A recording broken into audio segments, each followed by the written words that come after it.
বিসমিল্লাহির রহমানির রহিম। শুভ সকাল সম্মানিত কৃষক ভাইরা। এই মুহূর্তে একটা জমির একটা সুন্দর চিত্র আপনাদেরকে দেখানোর জন্য মূলত ভিডিওটা করা। এখানে ইরি ধান কাটার পরে এই জমিতে এখন পাট লাগানো হচ্ছে।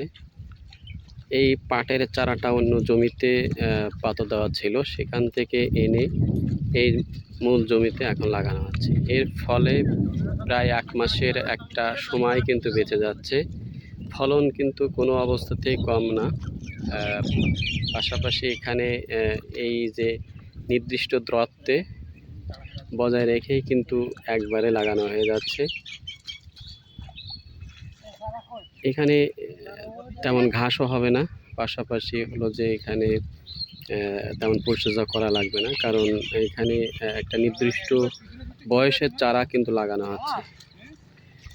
দেখেন চারা বা লাগানোর দূরত্ব বা অবস্থা অনেক সুন্দর লাগছে।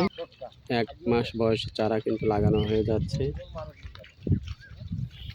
আমরা এইভাবে যদি পাট লাগাই তাহলে কিন্তু আমাদের অনেক সময় বেঁচে যাবে, এবং আমরা ধানের পরেই কিন্তু আমরা ধানের জমিতেই কিন্তু আমরা আবার পুনরায় পাট করে সেই পাট উঠায় কিন্তু আমরা অন্য ফসল করতে পারবো খুব অল্প সময়ের মধ্যে, এবং ফলন ঠিক থাকবে, সব কিছু ঠিক থাকবে। সবচেয়ে বড় বিষয় এখানে সময়টা অনেক কম লাগবে, কারণ একটা সময় হলো যে পাততে চলে যাচ্ছে, মূল জমিতে এসেই কিন্তু গাছ স্বাভাবিক দূরত্বে লাগিয়ে অল্প সময়ের মধ্যেই কিন্তু এই পাটগুলো থেকে পাট হয়ে যাবে ইনশাআল্লাহ। আমরা যারা পাট করতে চাই অনেক সময় লেট হয়ে যায় আমরা বলি, কিন্তু আমরা এভাবেই কিন্তু পাট করতে পারবো। আমরা এই জমির অনেক সুন্দর চিত্র পরবর্তীতে আপনাদেরকে দেখাবো, এই লাগানোর চিত্র।